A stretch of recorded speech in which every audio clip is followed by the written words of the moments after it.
Friday. It's almost summer. Our Virginia's in phase 2 of reopening, so more things are open. There's more things to do.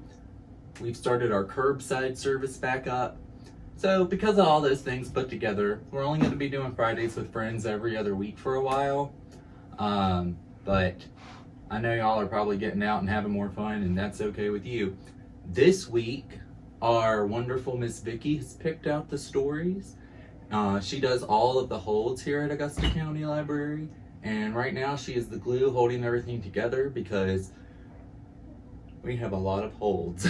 So, she wanted me to do these stories, and they're pretty good. And our first one is called Bernice Gets Carried Away. It was a horrible, dreary day, and it suited Bernice's mood just fine. Everyone else had gotten a frosting rose on their piece of cake, but not Bernice. All she had gotten was a plain white square from the middle. Everyone else had gotten ice-cold strawberry melon sodas, but not Bernice. All that was left for her was prune grapefruit, and it was warm.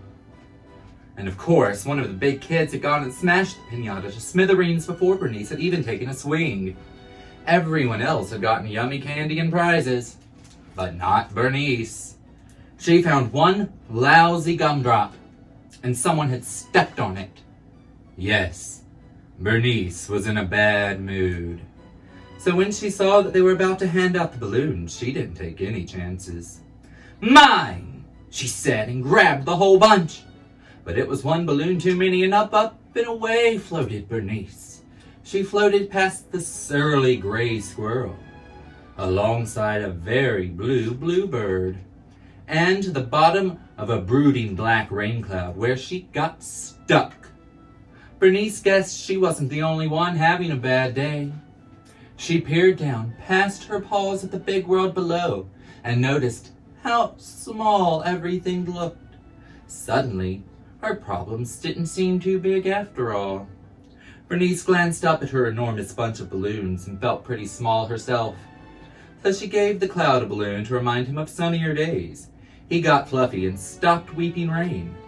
She gave the bluebird a balloon to brighten her empty nest. The bird burst into a beautiful song.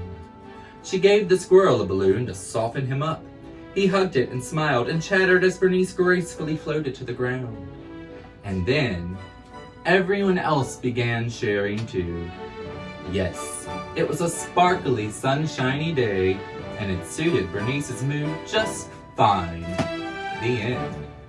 And that was Bernice Gets Carried Away. Our next story Miss Vicky picked is called A Pig Parade. It's a terrible idea. Like most people, you have probably thought to yourself at one time or another, I bet a pig parade would be a lot of fun. And yes, a pig parade certainly sounds like fun. It's even fun to say. Go ahead, say pig parade. Say it a couple of times. Pig parade. Pig parade. It's fun, right? After all, what could be more fun than gathering a few hundred pigs together for a grand parade than watching them proudly march together in perfect formation down the finest boulevard of your hometown? The only problem is, a pig parade is a terrible idea. For one thing, pigs hate to march. They prefer to snuffle, which is kind of like walking with your nose. Snuffling is fine when you're trying to find leftover apple skins and acorns around the barnyard, but snuffling is simply an inappropriate way to conduct yourself along the parade route. That's just one reason why a pig parade is a terrible idea. Also, pigs absolutely refuse to wear majorette uniforms, even if you are able to find enough majorette uniforms for all of your pigs, which is a very difficult job in itself. Just try to get those hundreds of pigs to put them on. They will not do it. Perhaps they consider majorette uniforms unflattering. Nonsense. Everyone looks sharp in a majorette uniform. Even pigs, especially pigs. But when you try explaining that to them, they just look at you as if you're speaking a language they don't understand. Again, a pig parade is a terrible idea. Not have a parade without floats, right? Well, forget it.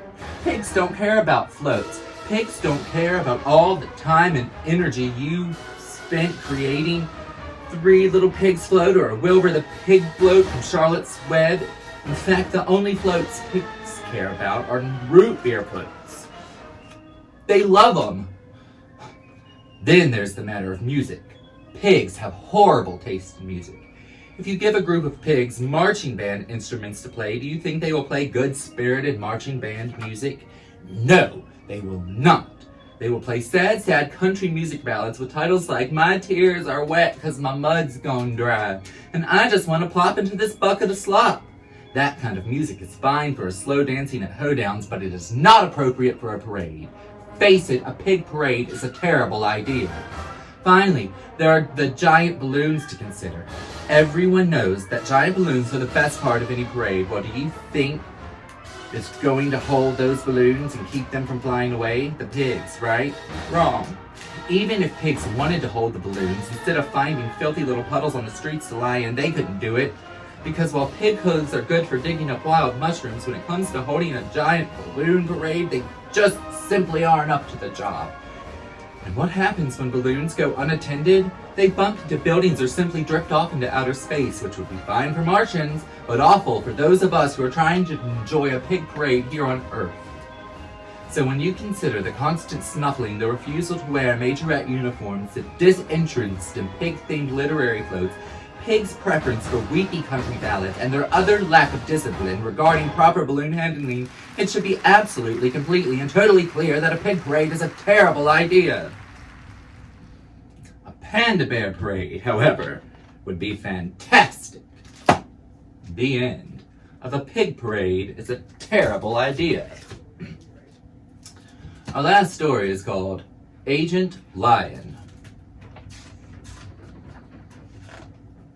Agent Lyon was hard at work when suddenly the phone rang.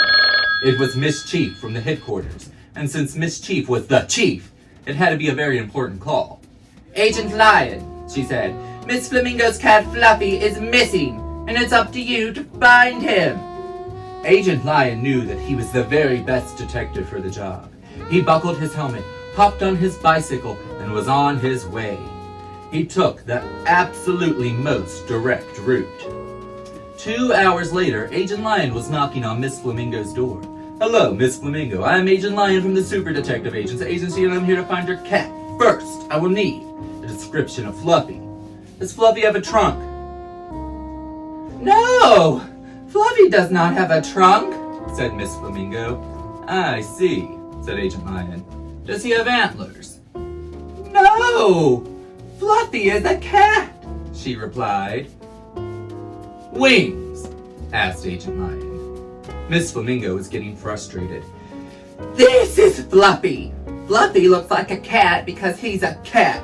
Now that Agent Lyon was clear on what Fluffy looked like, he needed to start looking for clues. First he checked the living room. Then he checked the bathroom. "Now I must check the refrigerator," said Agent Lyon. Miss Flamingo was confused. "Agent Lyon, why on earth are you checking the refrigerator?" "Oh, well, I'm not looking for Fluffy. I'm looking for jelly donuts." It had been a tiring morning, and Agent Lyon needed a snack.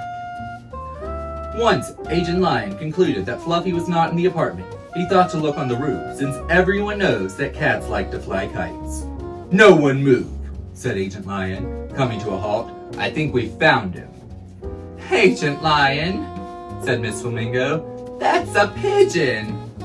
"Ah, but look closely. That pigeon could be Fluffy in disguise." Miss Flamingo was trying to be patient. "Agent Lyon, cats do not wear pigeon disguises," she explained. Agent Lyon decided it was time to move on to the next stage of the investigation. "Let's interview our first witness." They went to Mr. Wombat's apartment and knocked on the door. "Hello! We are looking for Fluffy. Have you seen him?" "No," answered Mr. Wombat. "I've not seen Fluffy. I've been baking a cake." Agent Lyon's eyes widened. "A cake, you say? I love cake. Is it a birthday cake? An ice cream cake? Is it my favorite cake? Is it a jelly donut cake?" "Come on, Agent Lyon," urged Miss Flamingo. "We must keep searching for Fluffy." Wait, I have one more very important question, said Agent Lyon. What time will the cake be ready? Agent Lyon said Miss Flamingo walked to the next floor and stopped at a suspiciously quiet door. Cats love quiet, said Agent Lyon. Maybe Fluffy is here. Ding dong, ding dong.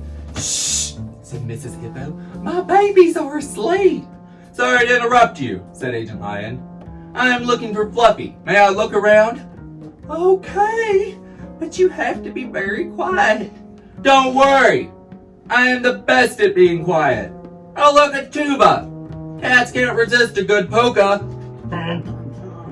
The babies blinked their eyes and then, "Wah!" they cried.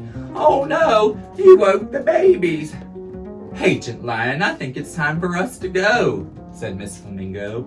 What? I can't hear you, said Agent Lion.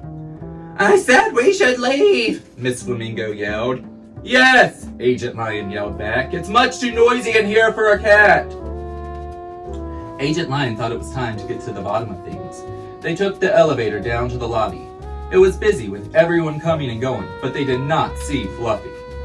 Agent Lion decided to check the mail room. Cats love getting mail. Nope, not here. Here! Have you finally found Fluffy? Asked Miss Flamingo. No, replied Agent Lion. I did not find Fluffy, but I did find my favorite magazine, Jelly Donut Digest. Agent Lion, I've had enough, announced Miss Flamingo. The investigation is over. I'm going home. You're welcome to join me for a cup of tea if you like. And Agent Lion sadly followed her back to her apartment. Miss Flamingo went straight to the kitchen to boil water. Agent Lion rearranged the couch pillows. He felt terrible and beginning was to doubt if he really was the very best detective after all.